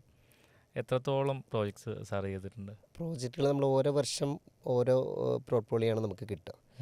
ഇപ്പോൾ അതിൽ എല്ലാ വർഷവും അല്ല, കഴിഞ്ഞ വർഷം നമ്മൾ ചെയ്തത് നമ്മുടെ ഗ്ലോബൽ കോസസിലെ ഏറ്റവും പ്രധാന വെല്ലുവിളികൾക്ക് നമ്മൾ ഏറ്റെടുത്തിട്ടുണ്ട്. വിഷൻ, ഹങ്കർ, അതുപോലെ എൻവയോൺമെൻറ്റ് തുടങ്ങി അങ്ങനെ ഒരു 10 പ്രോജക്റ്റ് ഇപ്പോൾ മെൻ്റൽ ഇതിൻ്റെ അടക്കം നമ്മൾ ചെയ്തിട്ടുണ്ട്. ഇപ്പോൾ ഏറ്റവും കൂടുതൽ ആളുകൾ വീക്കാവുന്നത് മെൻ്റലിയാണ്. അപ്പോൾ അതിൻ്റെയും കൂടി ഒരു പ്രോജക്റ്റ് ഇപ്പോൾ ഈ വർഷം നമ്മൾ അപ്പോൾ 10 ഗ്ലോബൽ കോസസ് ഉണ്ട്. അതിൽ കഴിഞ്ഞ വർഷം എൻ്റെ അടുത്ത് ഡയബറ്റീസ് എന്നൊരു പ്രോജക്റ്റായിരുന്നു. കാരണം ലോകത്തിലെ ഏറ്റവും കൂടുതൽ ഡയബറ്റീസ് പേഷ്യൻറ്റുകൾ ഇന്ത്യയിലാണ്, അതിലേറ്റവും കൂടുതൽ കേരളത്തിലാണ്. അപ്പോൾ അതിൻ്റെ ഒരു ഹബ്ബ് എന്ന് വേണമെങ്കിൽ പറയാം. അപ്പോൾ അതെങ്ങനെ കുറയ്ക്കാം, ഡയബറ്റീസ് പേഷ്യൻറ്റിനെ എങ്ങനെ കുറയ്ക്കാം, അതിനുവേണ്ടി നമുക്ക് എന്തൊക്കെ ചെയ്യാം സാധ്യതകൾ നമ്മൾ അന്വേഷിച്ചു. ഉം, ഉം, ഉം. അപ്പോൾ ആദ്യമായിട്ട് നമ്മളൊരു അവയർനെസ് കൊടുക്കുകയാണ് നമ്മൾ ചെയ്തത്. കാരണം ഈ ഡയബറ്റീസ് എന്നുള്ള രോഗം ചികിത്സിച്ച് ഭേദമേക്കാവുന്നതാണ്. ആദ്യമേ അറിഞ്ഞു കഴിഞ്ഞാൽ ചെറിയ വളരെ നിസ്സാരം 10 പൈസയൊക്കെ അല്ലെങ്കിൽ 25 പൈസയ്ക്കൊക്കെ കിട്ടാവുന്ന ടാബ്ലറ്റ് കഴിച്ചാൽ അത് നമുക്ക് കൂടാതെ നോക്കാം. പക്ഷേ ഇവിടെ സംഭവിക്കുന്നത് എന്താണ്, ഒരു 40% ആളുകൾ ഇതുവരെ ഡയബറ്റീസ് എന്ന രോഗം ചെക്ക് ചെയ്തിട്ടില്ല, ഉണ്ടോ ഇല്ലയോ എന്നുള്ളത് അറിയില്ല. അപ്പോൾ അതിനെ പറ്റിയിട്ടൊരു അവയർനെസ് നമ്മൾ കുറേ ക്ലാസ്സുകൾ കൊടുത്തു. പിന്നെ നമ്മൾ കുറേ പെർമനൻറ്റ് പ്രോജക്റ്റുകൾ ചെയ്തു. അതായത് ഹോസ്പിറ്റലിൽ നമ്മൾ ഗ്ലൂക്കോമീറ്റർ നമുക്ക് അവർക്ക് ഉള്ള ഏകദേശം ഒരു 275 ഗ്ലൂക്കോമീറ്റർ നമ്മൾ ക്ലബ് വൈസ് വിതരണം ചെയ്തു. ഉം, ഉം. പിന്നെ അത് ചെക്ക് ചെയ്യാനുള്ള സ്ട്രിപ്പൊക്കെ സൗജന്യമായിട്ട് നമ്മളത് കൊടുക്കുകയുണ്ടായി. അപ്പോൾ അങ്ങനെ എല്ലാ ഏരിയയിലും ഈ ആളുകൾ ഇത് പരിശോധിക്കാൻ തുടങ്ങി. അങ്ങനെ രോഗങ്ങൾ ഡോക്ടർമാർ പല ആളുകളും സൗജന്യമായിട്ട് അതിന് ചികിത്സിക്കാൻ തുടങ്ങി. ഉം, ഉം, അങ്ങനെ ഏറ്റവും കൂടുതൽ 7000-ലധികം പ്രോജക്റ്റുകൾ നമ്മൾ ചെയ്തു. ഓ. അങ്ങനെയാണ് നമ്മൾ വേൾഡിൽ ഏറ്റവും കൂടുതൽ ഡയബറ്റീസ് പ്രോജക്റ്റ് ചെയ്ത ഒരു ഡിസ്ട്രിക്റ്റ് എന്ന നിലയിൽ നമ്മൾ 318D, അത് കേരളത്തിൽ ഇപ്പോൾ 6 ഡിസ്ട്രിക്റ്റാണുള്ളത്. അതിൽ പാലക്കാട്, തൃശ്ശൂർ റവന്യൂ ഡിസ്ട്രിക്റ്റിൽ ഉം, ഉം. നമുക്കാണ് വേൾഡിൽ തന്നെ 1ാം സ്ഥാനം കിട്ടിയത്. അതിൻ്റെ ഒരു കോർഡിനേറ്റർ എന്ന നിലയിൽ ഞാൻ എക്കാലം അഭിമാനിക്കുന്നു. സാർ ഇപ്പോൾ നിലവിലിപ്പോൾ ഇത്രത്തോളം പ്രോജക്ട്സുകൾ ചെയ്തിട്ടുണ്ട്. ഇപ്പോൾ സാറിനെ സംബന്ധിച്ചാണെങ്കിൽ ഇതെല്ലാം പ്രിയപ്പെട്ടതാണ്. എന്നാലും ഓർത്തിരിക്കുന്ന അല്ലെങ്കിൽ പറയാൻ ആഗ്രഹിക്കുന്ന കുറച്ച് പ്രോജക്ട്സുകൾ ഏതൊക്കെയാണ്? എനിക്ക് ഒരു സ്റ്റാഫ് ഉണ്ടായിരുന്നു മുന്നേ, വിൻഡോ എന്നാണ് പുള്ളിയുടെ പേര്. അപ്പോൾ പുള്ളി 2-ാം തീയതിയാണ് സാലറി കൊടുക്കുക. ആൾക്ക് അന്ന് 10,000 സാലറി ഉള്ളൂ. അത് 25 കൊല്ലത്തോളമായിട്ടുണ്ടാവും. അപ്പോൾ പുള്ളി പറഞ്ഞു എനിക്കൊരു ദിവസം നേരത്തെ സാലറി വേണം എന്ന് പറഞ്ഞു. അപ്പോൾ എന്തിനൊരു ദിവസം സാലറി, നമുക്ക് ആ ഡേറ്റിനല്ലേ കൊടുക്കാൻ പറ്റുള്ളൂ. അല്ല എനിക്കൊരു ദിവസം നേരത്തെ വേണം, അത്യാവശ്യമുണ്ട്. എന്താണ്? അല്ല അത്യാവശ്യമുണ്ട്. അപ്പോൾ ഞാൻ പിന്നെ ചോദിച്ചില്ല, നോക്കട്ടെ. പിന്നെ ഞാൻ മറന്നുപോയി. പിന്നെ ഉച്ച കഴിഞ്ഞപ്പോൾ വീണ്ടും ചോദിച്ചു, എനിക്കത് വേണം, അല്ലെങ്കിൽ എനിക്കൊരു 1000 രൂപയെങ്കിലും വേണമെന്ന് പറഞ്ഞു. അപ്പോൾ എന്തിനാണെന്ന് ചോദിച്ചപ്പോൾ പുള്ളി പറഞ്ഞൊരു സ്ഥലത്തേക്ക് ഞാൻ സാറിനെ കൊണ്ടുപോകാമെന്ന് പറഞ്ഞു. അപ്പോൾ അവിടെ വയസ്സായ അമ്മമാർ താമസിക്കുന്ന ഒരു സ്ഥലം, ഓർഫനേജാണ്. അപ്പോൾ അവിടെ ഏകദേശം 25ഓളം അമ്മമാരുണ്ട്. അപ്പോൾ അവിടെ വരുന്നത് മക്കൾ നോക്കാത്തവർ, അപ്പോൾ തന്നെ ചികിത്സയിലിരിക്കുന്നവർ, പിന്നെ അവിടെ നിന്ന് പോകുന്നത് മരിച്ചിട്ടാണ്. ആരും അവരെ കൊണ്ടുപോകാൻ അനാഥരാണ്. അപ്പോൾ അവർക്കുള്ള ഭക്ഷണം കൊടുക്കാനായിരുന്നു 1000 രൂപ.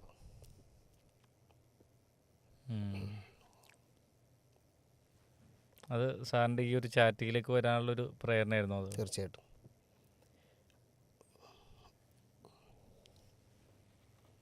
അത് കാരണം വേണ്ട പറയും.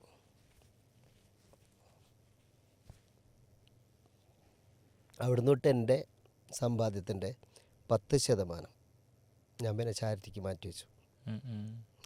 ഇന്ന് വരെ അത് തുടർന്നുകൊണ്ടിരിക്കും. സാർ അവിടെ കണ്ടത് സാറിൻ്റെ അച്ഛനെയും അമ്മയെയും ആ രീതിയിൽ തന്നെയായിരുന്നു? തീർച്ചയായിട്ടും. പിന്നെ അവിടെ നമ്മൾ എല്ലാ മാസവും 10,000 രൂപ വെച്ച് അന്ന് കൊടുത്തിരുന്നു. അങ്ങനെ ഒരു 12 വർഷം കണ്ടിന്യൂസ്. ആ ഒരു ഇതിനാണ് നമ്മൾക്കിപ്പോൾ കേരള ഗവർണറിൽ നിന്നൊരു അവാർഡിനൊക്കെ നമ്മൾ പരിഗണിക്കാനുള്ളൊരു കാരണം, പ്രധാന ഒരു സർവീസായിരുന്നു അത്. സാർ ഇപ്പോൾ അച്ഛനും അമ്മയും ഇപ്പോൾ? അച്ഛൻ മരിച്ചു, ഒരു 6 വർഷം മുന്നേ മരിച്ചു. അമ്മ ഇപ്പോഴും ജീവിച്ചിരിപ്പുണ്ട്. അമ്മ ജീവിച്ചിരിപ്പുണ്ടെന്ന് പറഞ്ഞില്ല, ഒന്നും ചെയ്യാൻ പറ്റില്ല. പക്ഷെ നമ്മൾ വീട്ടിൽ കയറി ചെല്ലുമ്പോൾ ഒരു അമ്മ അവിടെ ഇരിക്കുന്നത് നമുക്കൊരു വലിയൊരു അനുഗ്രഹം തന്നെയാണ്. അമ്മയെ കാണാം. Okay okay. ഇപ്പോൾ ചെവിയൊന്നും കേൾക്കില്ല. സാർ ഓർത്തിരിക്കുന്ന മറ്റ് പ്രോജക്ട്സുകൾ ഏതൊക്കെയാണ്? നമ്മൾ ഫ്ലഡ് സമയത്ത് 2018 നമ്മൾ കേരളം കണ്ട ഏറ്റവും വലിയൊരു ഭീതി നമ്മൾ പരത്തിയത് ഇപ്പോഴും നമ്മൾ വിട്ടുപോയിട്ടില്ല. അപ്പോൾ അതിന് മുന്നേ നമുക്ക് എക്സ്പീരിയൻസ് ഇല്ല. ഇങ്ങനെ വരുമ്പോൾ എനിക്ക് തോന്നുന്നു ഒരു 10-100 വർഷത്തിന് മുന്നേ അങ്ങനെ ഒരു ചെറിയ സംഭവം ഉണ്ടായിട്ടുണ്ട്. നമ്മുടെ ഒന്നും കാലഘട്ടത്തിൽ ഉണ്ടായിട്ടില്ല. അപ്പോൾ ടി വിയിലൊക്കെ ന്യൂസ് കാണാൻ തുടങ്ങി, ഇങ്ങനെ ഫ്ലഡ് വന്നു, പല ആളുകളും വീടുകൾ മാറ്റി പാർപ്പിക്കുന്നു, അങ്ങനെ ഒരു ഭീകരമായ അവസ്ഥ വന്നു. അപ്പോൾ പിറ്റേ ദിവസം ആകുമ്പോഴത്തേക്കും അത് കുറച്ചും കൂടി വലുതായി. അപ്പോൾ ഞങ്ങളെ സംബന്ധിച്ചൊരു സഹായിക്കുന്ന സംഘടനയാണെങ്കിലും ഡിസ്ട്രിക്റ്റിൻ്റെ ഭാഗത്തു നിന്നൊന്നും അങ്ങനെ ഒരു വലിയൊരു മീറ്റിങ്ങുകളൊന്നും നടന്നിട്ടില്ല. അപ്പോൾ അന്നത്തെ ഒരു ഡിസ്ട്രിക്ട് ഗവർണറുണ്ട്, ലൈൻ ദീപക് എന്നാണ് അദ്ദേഹത്തിൻ്റെ പേര്. അപ്പോൾ ഞാൻ ഗവർണറെ വിളിച്ചു, സാറേ ഇതിൽ നമുക്ക് എന്തൊക്കെ ചെയ്യാൻ പറ്റും, ഞാൻ ഒരു മീറ്റിംഗ് വിളിച്ചോട്ടെ എന്ന് ചോദിച്ചു. തീർച്ചയായിട്ടും ബിജു മീറ്റിംഗ് വിളിക്കൂ. അപ്പോൾ എനിക്ക് എല്ലാ വലിയ മീറ്റിംഗ് വിളിക്കാൻ പറ്റില്ല, എനിക്കൊരു 5 ക്ലബ്ബാണ് എൻ്റെ കയ്യിലുള്ളത്. ഒരു സോണിൽ 5 ക്ലബ്ബായിരുന്നു. അപ്പോൾ അതിൽ 2 ക്ലബ്ബും ആക്റ്റീവ് അല്ല. ആ 2 ക്ലബ്ബ് പല പല കാരണങ്ങളാൽ ആ ക്ലബ്ബ് നിർത്താൻ പോവാണ്. അപ്പോൾ ഗവർണർ ചോദിച്ചു എൻ്റെ അടുത്ത്, ഇങ്ങനെ ഞാൻ ഗവർണറോട് ചോദിച്ചു, ഇങ്ങനെയുള്ള ക്ലബ്ബുകൾ കിട്ടിയിട്ട് നമുക്കൊന്നും ചെയ്യാൻ പറ്റില്ലോ സാറേ, അതുകൊണ്ടാണ് നിനക്ക് തന്നത്, ആ ക്ലബിനെ ആക്റ്റീവ് ആക്കാനുള്ള ഡ്യൂട്ടിയാണ് താങ്കളിൽ നിക്ഷിപ്തമായിട്ടുള്ളത്. അപ്പോൾ താങ്കളത് കൃത്യമായിട്ട് ആക്റ്റീവ് ആക്കിയിട്ട് അവസാനം ചെയ്യാം. അപ്പോൾ ആ ഒരു മീറ്റിംഗ് നടന്നിട്ട് ഒരാഴ്ച മുന്നെയാണ് ആ മീറ്റിംഗ് നടത്തിയത്. അപ്പോൾ ഞാൻ അവരെ കുറച്ചൊന്ന് ഇതാക്കി നിർത്തിയേക്കായിരുന്നു, വേണോ വേണ്ടെന്നുള്ള ആശയക്കുഴപ്പത്തിലായിരുന്നു അവരെപ്പോഴും. അപ്പോഴാണ് ഈ ഫ്ലഡ് വന്നത്. വീണ്ടും ഞാൻ ഒരു മീറ്റിംഗ് വിളിച്ചു, ഇതാണ് അവസരം, നമുക്ക് എന്തൊക്കെ ചെയ്യാൻ പറ്റും.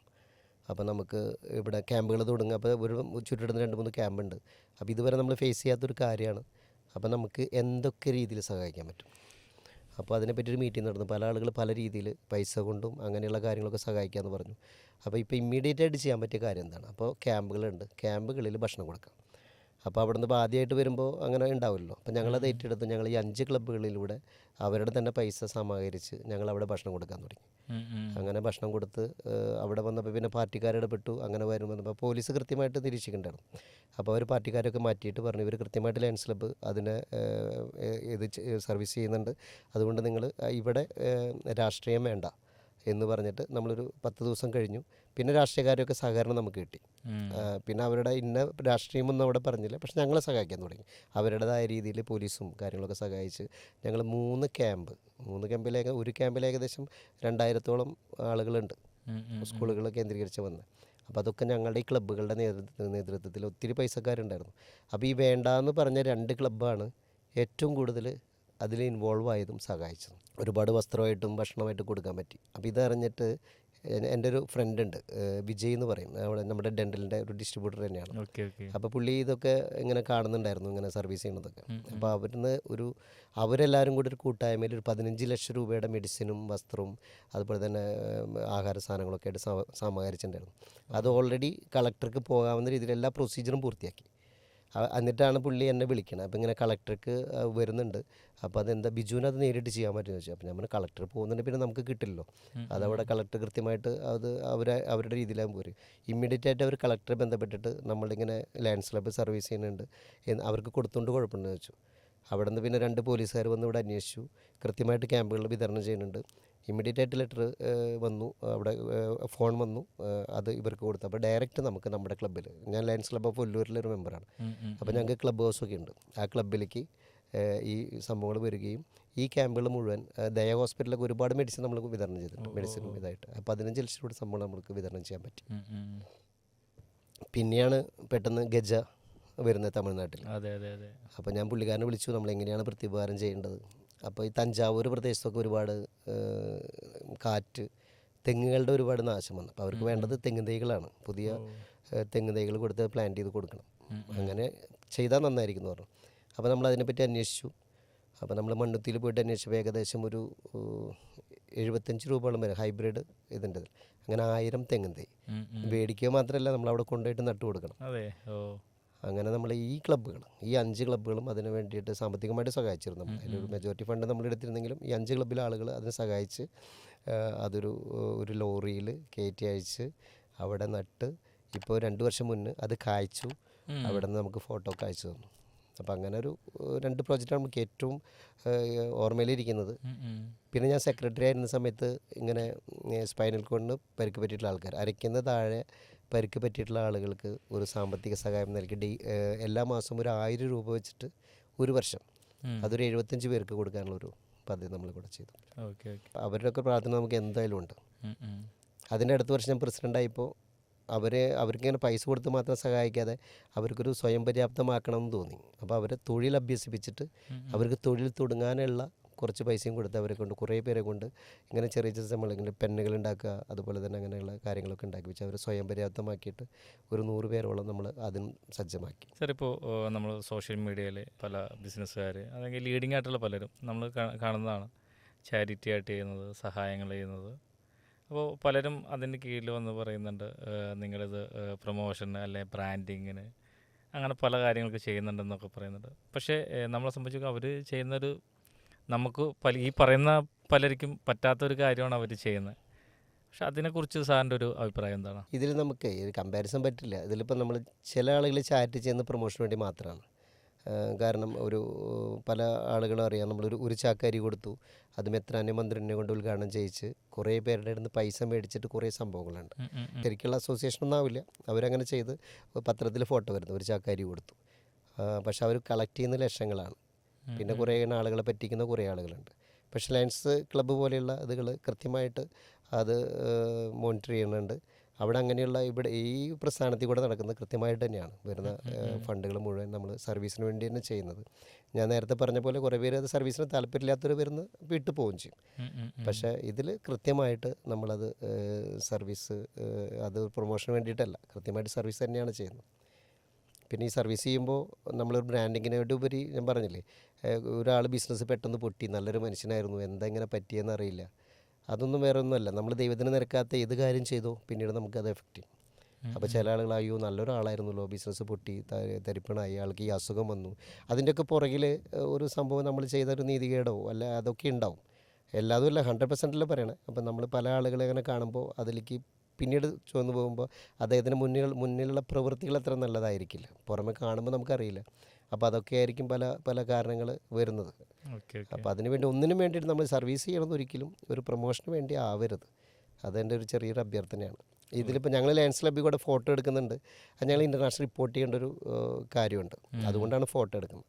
പലരും ഇങ്ങനെ ഫേസ് നമ്മൾ കാണിക്കാറില്ല, എന്നാലും ഞങ്ങൾക്കത് റിപ്പോർട്ട് ചെയ്യേണ്ടതാണ്. അപ്പോൾ നമ്മൾ ഫോട്ടോ എടുക്കും, പലരും തെറ്റായ ഒരു ഇതുണ്ട്.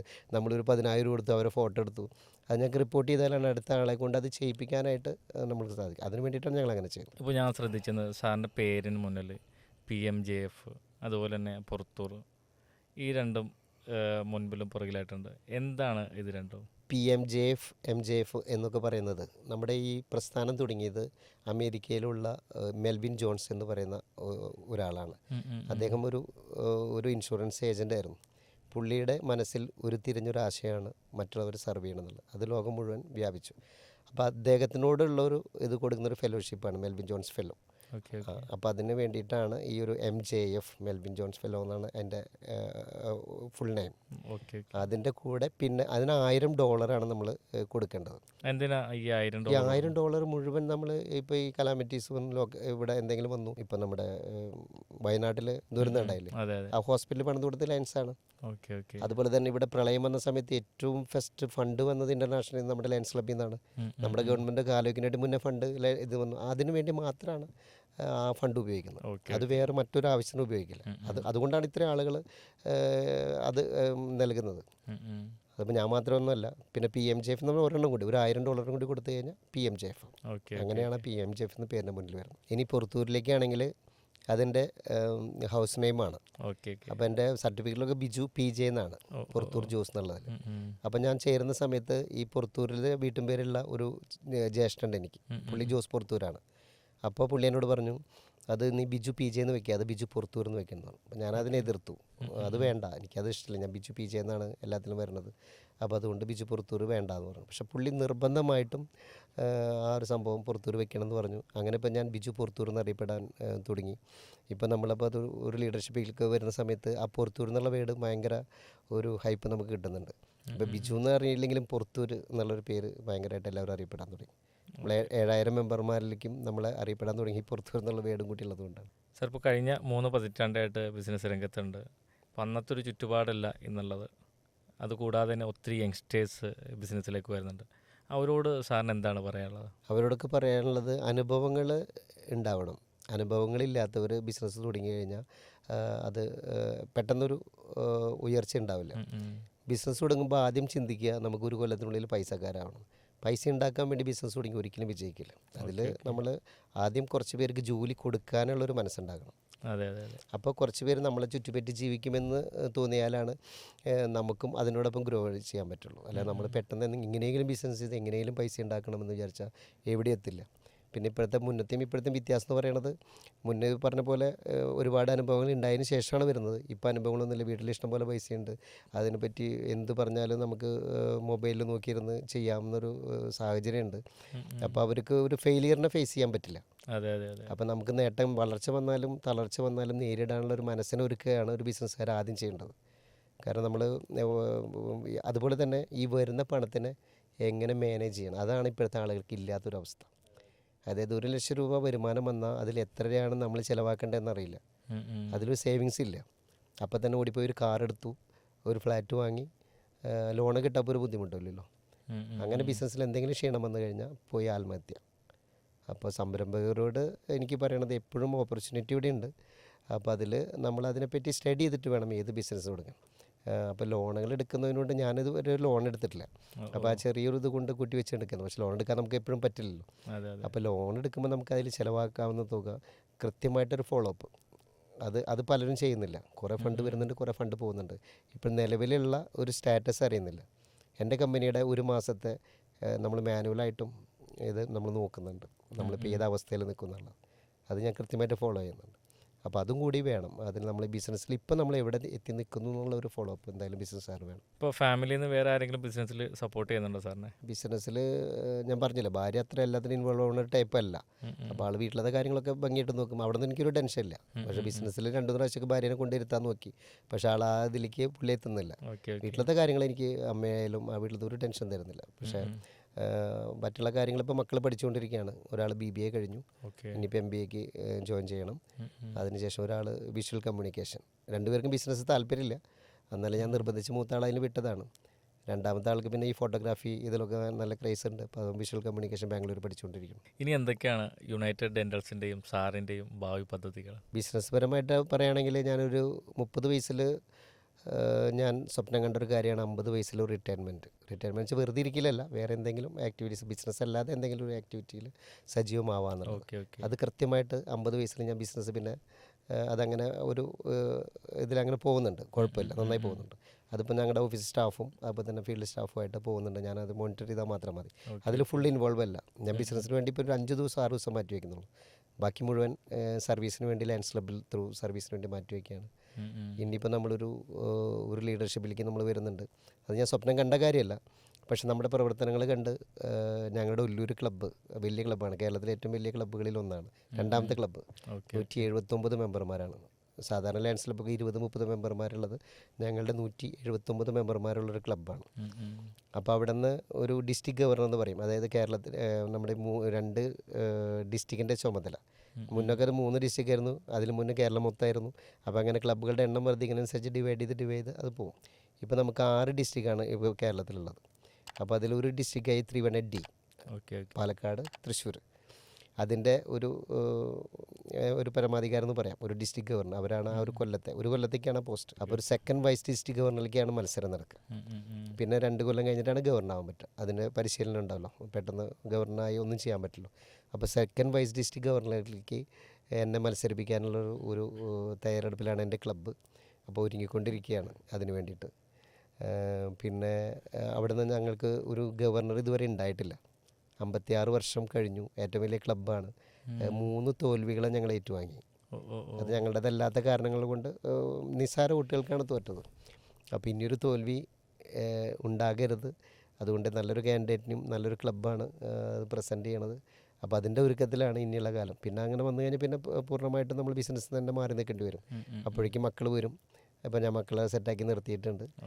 പിന്നെ ഈ ഓൺലൈൻ ബിസിനസ്സൊന്നും നമ്മളിതുവരെ തുടങ്ങാതിരിക്കുന്നതിൻ്റെ കാരണം വേറെ ഒന്നുമില്ല.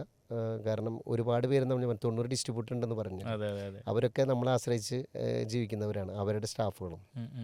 അപ്പോൾ ഈ ഓൺലൈൻ തുടങ്ങി കഴിഞ്ഞാൽ അവർക്ക് ബുദ്ധിമുട്ട് ഉണ്ടാവണ്ട എന്ന് വിചാരിച്ചാണ് ഞാനത് തുടങ്ങാതെ. അല്ലെങ്കിൽ എനിക്ക് ഒന്നും കൂടി ഇത് ഗ്രോ ചെയ്യാൻ പറ്റും. പക്ഷേ ഈ ഇപ്പോഴത്തെ ജനറേഷനിൽ അങ്ങനെ കമ്മിറ്റ്മെൻ്റ് ഒന്നുമില്ല. അവർക്ക് എങ്ങനെയെങ്കിലും നമ്മൾ രക്ഷപ്പെടാതെ മാത്രമേ ഉള്ളൂ. എൻ്റെ മക്കളോ തന്നെയാണ് പറയണേ. അപ്പോൾ അവർ വരുമ്പോൾ ഓൺലൈൻ തുടങ്ങും, അങ്ങനെ ബിസിനസ് കുറച്ചും ഡെവലപ്പ്. അതുവരെ നിർത്തിക്കൊണ്ട് പോകാൻ മാത്രമാണ് എൻ്റെ ഒരു എയിം എന്ന് പറയുന്നത്. ഈ ഒരു ചുരുങ്ങിയ സമയത്തുള്ളിൽ തന്നെ എനിക്ക് മനസ്സിലായത്, ശരിക്കും പറഞ്ഞാൽ ബിസിനസ് മാത്രമല്ല ജീവിതം, അതിനൊപ്പം തന്നെ ഒത്തിരി പേരെ നമ്മൾ സഹായിക്കണം. അതുപോലെ ചാരിറ്റി, അതിനുവേണ്ടി സമയം നീക്കി വെക്കണം. ഇതെല്ലാം മനസ്സിലാക്കി തന്ന ഒരു വേദി കൂടിയായിരുന്നു, അല്ലെങ്കിൽ ഒരു നിമിഷം കൂടിയായിരുന്നു സാറിൻ്റേത്. അപ്പോൾ സാറിന് ഇനിയും ഉയർച്ചയിലേക്ക് എത്താൻ പറ്റട്ടെ, ഒത്തിരി പേരെ സഹായിക്കാൻ പറ്റട്ടെ എന്ന് ആത്മാർത്ഥമായിട്ട് ആശംസിക്കുന്നു. എല്ലാവിധ ഉയർച്ചകളും നന്മകളും ഉണ്ടാകട്ടെ. Thank you sir. Thank you so much. Thank you.